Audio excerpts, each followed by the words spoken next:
After our first few days in the mountains, we made our way to Milan. Our home for the week was filled with art and photographs taken by the owner, and it felt like the perfect pied-à-terre to continue our journey. True to ourselves, our first morning was slow and quiet. We made coffee, I journaled for a bit, and then we headed out in search of something to eat.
We ended up at the same cafe nearly every morning. That's something we do to feel grounded when we travel. We create a small routine for ourselves, and it makes us feel at home in every city. It means we don't have to search for places first thing in the morning, and it allows for a slower wake up.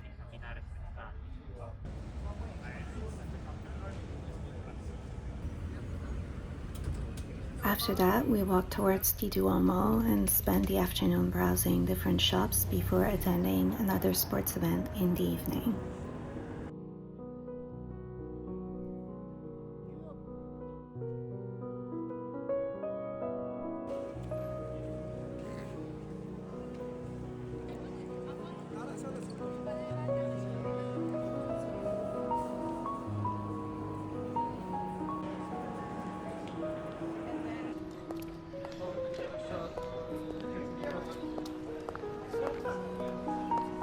This time it was women's hockey, Canada against the United States.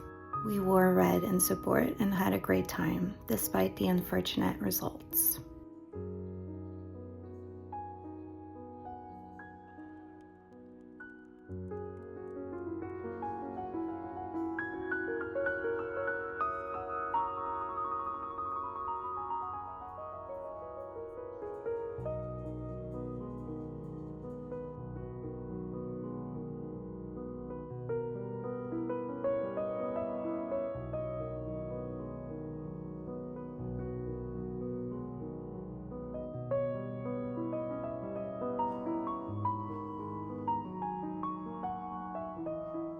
On our second day, we went to the Prada Foundation and had our second coffee at Bar Luce, the cafe located inside the museum. It was designed by Wes Anderson, and it truly feels like stepping into one of his movie sets.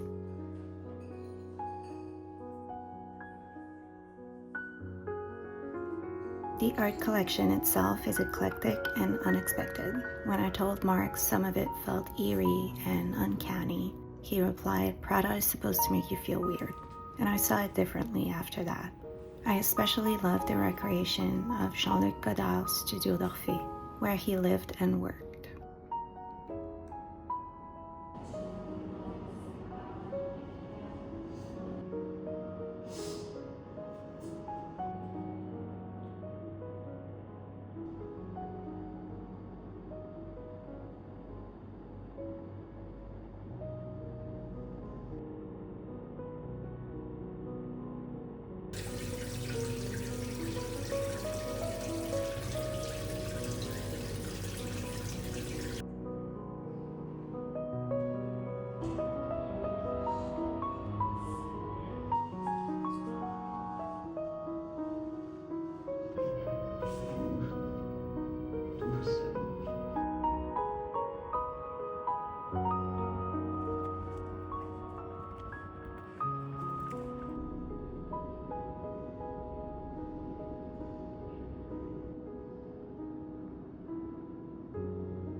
We spent the rest of the afternoon browsing through bookstores before making our way to Nebbia for dinner. The langoustines and date butter with bread were an absolute delight, and we had a lovely evening.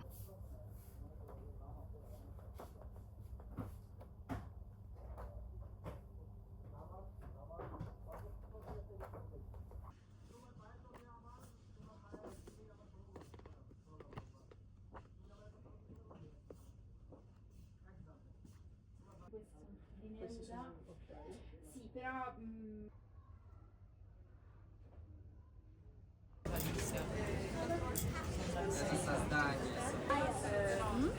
My pass for the metro somehow.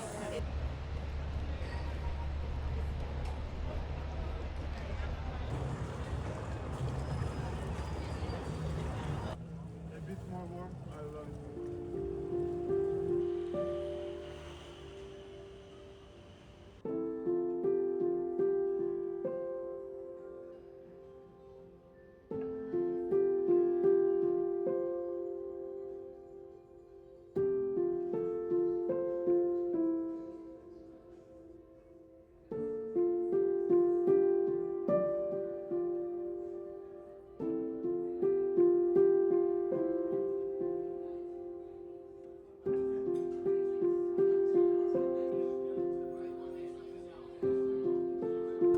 We did a lot of window shopping and gallery hopping in Milan, and mostly walked everywhere. It's our preferred way of getting around when we travel, and I find you get a much better sense of a city that way. Eventually, you start to recognize the streets, and I love the feeling of belonging that comes with it, feeling like a local for a week.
That evening, we went to see speed skating, and it was the craziest Olympic experience for me. I was gripping the edges of my seat the entire time, and the atmosphere was incredible.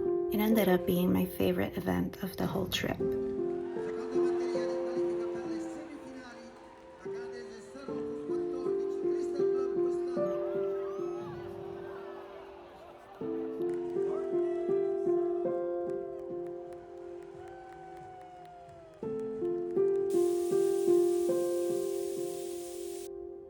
The next morning, we were a bit tired and took it slow. We went to our usual cafe for breakfast and then walked to an antique market.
And do this one, which I love.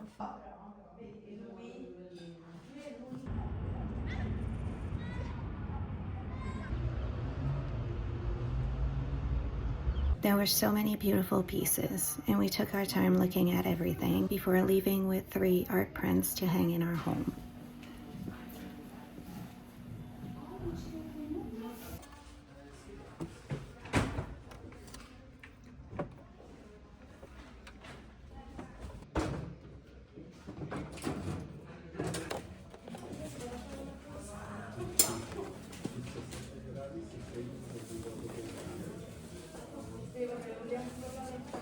The weather had been unusually sunny and warm until then, but the rain eventually caught up to us the next day.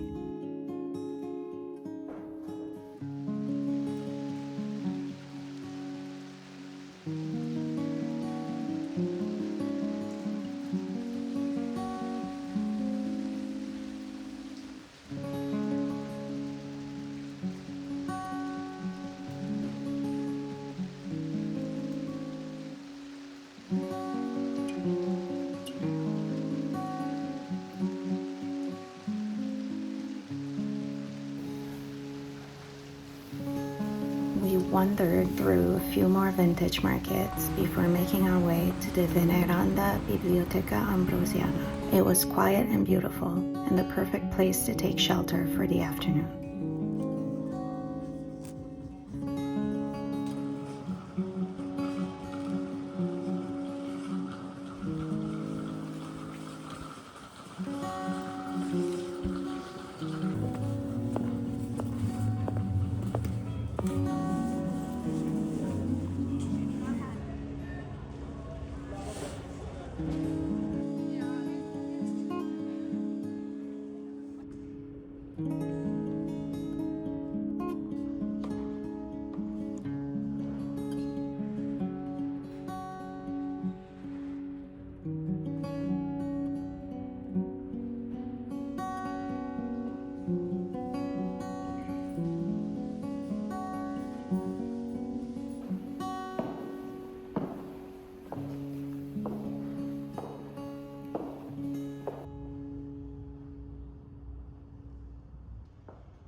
On our last full day, we took an early train to Lake Como, one of the most beautiful places I've ever been to.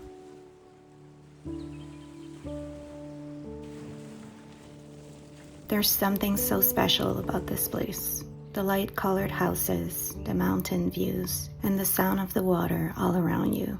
Everything makes you feel at peace.